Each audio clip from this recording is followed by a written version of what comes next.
Welcome to homeworklib. The graph shows the results of an experiment in which a die was rolled 26 times. Find the experimental probability of rolling a 2. Give your answer as a fraction in its simplest form.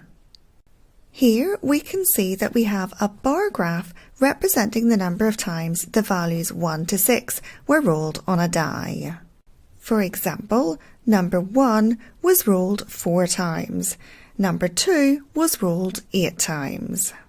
We can calculate the experimental probability of rolling a 2 as the number of times 2 was rolled over the total number of rolls.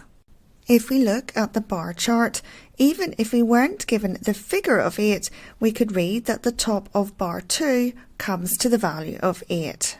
In other words, the number 2 was rolled 8 times. We are then given that the die was rolled 26 times.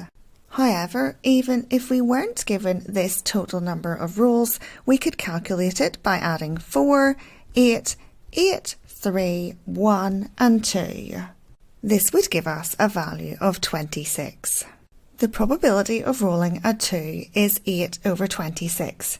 But as these are both even numbers, we know that this fraction will simplify further to 4 over 13, and that's our fraction in its simplest form for the experimental probability of rolling a 2.